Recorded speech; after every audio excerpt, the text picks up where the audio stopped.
hablando entre octubre y el mes de marzo, más o menos recibimos entre 2.500 y 3.000 turistas por día. Entonces, en esta época ya estamos en baja, pero no hay turistas, no hay visitante. Imagínense el idioma que sea, el idioma que se les ocurra, que te pregunte o nos pregunte dónde queda la bóveda de Eva Duarte Poleni, ¿no? Y la bóveda más visitada es la de Eva Duarte, de la familia Duarte. La historia de Evita la tenemos que empezar primero en una localidad, una ciudad pequeña llamada Los Toldos. Esto es acá a 300 kilómetros de Buenos Aires. Eva, cuando llega a Buenos Aires, viene con la idea de ser actriz de radioteatro, pero en 1944 su vida cambia completamente, porque lo va a conocer a Juan Domingo Perón, al que va a ser su esposo y luego presidente, con el cual se casa. Eva Duarte tenía 25 años y el general Perón tenía 50, o sea, se doblaban en edades. ¿Dónde se conocen ellos? No sé si estuvieron caminando por Puerto Madero, Avenida Corrientes. Hay un edificio grande que se llama Luna Park. En ese lugar había ocurrido un terremoto en la provincia de San Juan que destruye toda la ciudad, más de 7.000 víctimas fatales.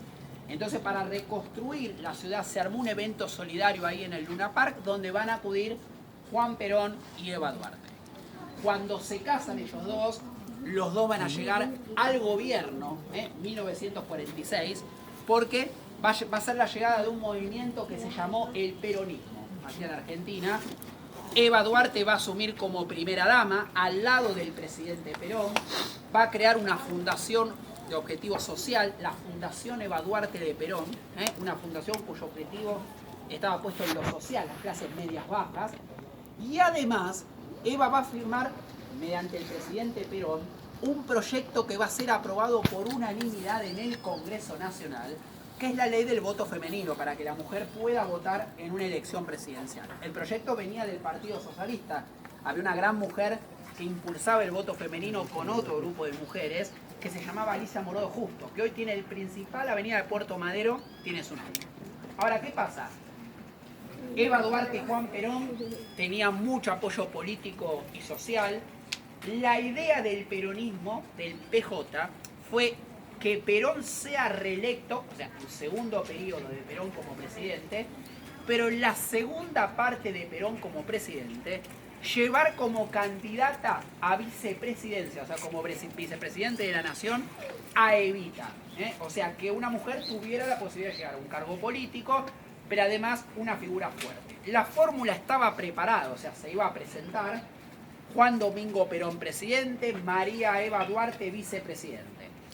Pero a comienzos de 1951, a Eva Duarte se le va a detectar el cáncer del cuello de útero. Cuando se le detecta el cáncer, el estado de salud de ella comienza a mejorar día tras día.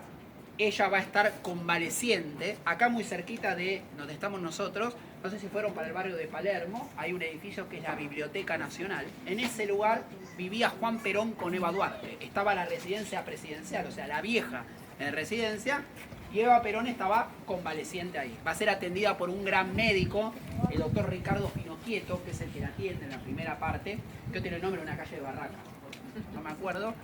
Entonces, ¿qué sucede? Mientras ella estaba convaleciente, ella por radio, porque no se podía mover por el estado de salud, va a renunciar por radio a ser candidata a vicepresidente de la nación.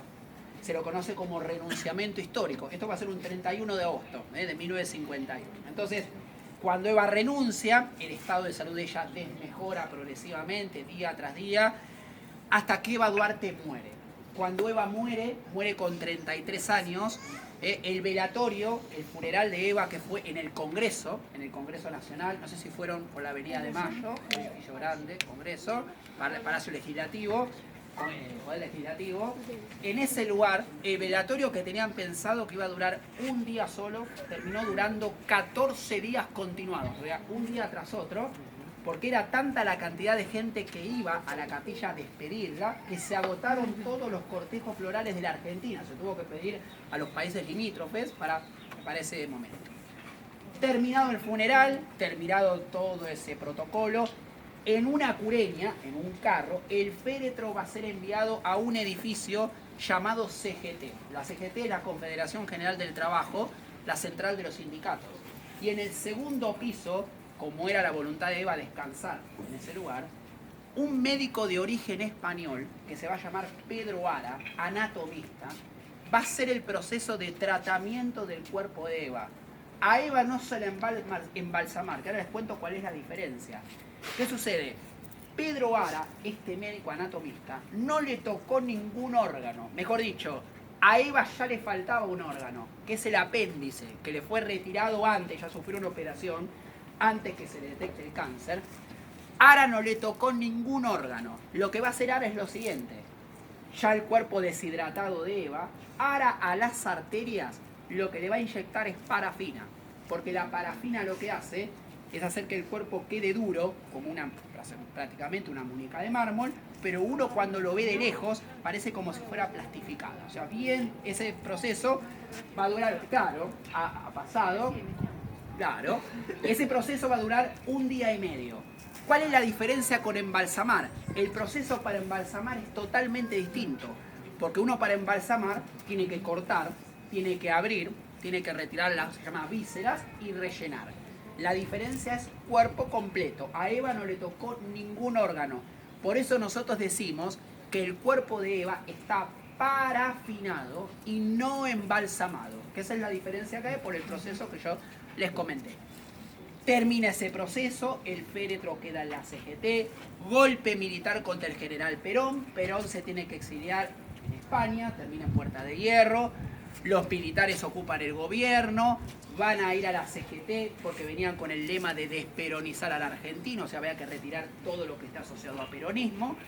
Van a ir a la CGT, roban el cuerpo de Eva Duarte, roban el féretro y lo van a retirar en un operativo militar secreto a Italia. Cementerio Maggiore de Milán, Italia. El féretro va a salir de la Argentina a la Caixa con un nombre falso. Ese nombre va a ser María Maggi de Magistris, un nombre en italiano. Eva va a estar sepultada allí en el Cementerio Maggiore de Milán hasta 1974. Es decir, miren cuántos años pasaron, muchísimos. ¿Qué sucede? 2 años antes, 1972, se va a producir en España un acuerdo, un pacto. Ese pacto estaba conformado por 3 personas. Un enviado del grupo Montoneros, que ahora les cuento cuál era el pedido. El segundo va a ser Perón, en España. Y el tercero va a ser un enviado del gobierno militar, porque acá era gobierno militar, el general Lanusse. ¿Qué pasa? ¿Qué es lo que se va a acordar? Primero, repatriar el cuerpo de Evita a la Argentina. Segundo, que Perón pueda volver a la Argentina. Y tercero, que el Partido Justicialista, el PJ, se pueda presentar a una elección porque estaba proscripto, es decir, prohibido. El general Perón va a recibir con María Estela Martínez de Perón. Perón ya se había casado por 3ª vez. Entonces va a recibir el féretro de Evita en Puerta de Hierro. El féretro va a quedar en Puerta de Hierro durante un tiempo. Perón con María Estela Martínez de Perón vuelven a la Argentina, o sea, llegan acá. Perón se presenta como para ser presidente otra vez y gana la elección. Gana por 3ª vez la presidencia. Pero al poco tiempo, Perón siendo presidente, Perón muere. Muere un 1 de julio de 1974. Cuando muere Perón, del Congreso, los presidentes ya vivían en Olivos, la residencia presidencial de Olivos. Ahí hay una capilla donde se colocó el féretro del general Perón. ¿Y cómo termina esta historia? La que va a repatriar los restos de Evita a la Argentina, con Perón ya muerto, fallecido, va a ser María Estela Martínez de Perón, es decir, la 3ª esposa del general Perón. El féretro llega acá, a la Argentina, va a ser enviado a la residencia de Olivos junto con Perón, o sea, los 2 féretros juntos. ¿Y cómo termina esta historia después de tanto viaje y vueltas? El 24 de marzo de 1976, cuando se produce el golpe militar aquí en la Argentina, el último, va a llegar un presidente llamado Jorge Rafael Videla. Cuando llega a la residencia de Olivos, siendo presidente, va a la capilla y encuentra los 2 féretros. Y toma una medida que es, se los trato de resumir: señores, me retiran estos 2 féretros que están acá y escuchen el término. Y se los entregan a sus familiares respectivos. la palabra respectivo significaba separados.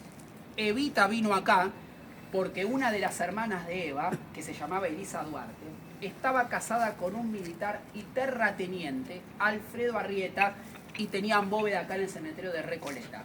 Y el general Perón durante muchos años estuvo en el cementerio de Chacarita, porque la familia Perón tenía bóveda en el cementerio de Chacarita. Esa es la causa por lo cual los féretros fueron a cementerios distintos. Ahora, ¿qué es lo que nosotros vamos a ver acá? Vieron que venimos viendo bóvedas con una arquitectura imponente, con los materiales. Esta es una bóveda simple, pequeña, tiene un doble subsuelo. Van a ver que tiene una puerta blindada, porque tiene todas las medidas de seguridad. Aquí en la bóveda, la puerta, van a ver que la bóveda dice familia Duarte, en la parte superior, y es la que permanentemente siempre tiene flores, estampitas, mensajes, rosarios, gente que le viene a dedicar homenaje. Y este año seguramente va a ser un poco más importante porque ahora dentro de muy poquito, el 7 de mayo, se conmemoran los 100 años del nacimiento de Eva. Eva nace en 1919, un 7 de mayo, y muere un 26 de julio del 52, y ahora dentro del 7, 2019, casi 100 años.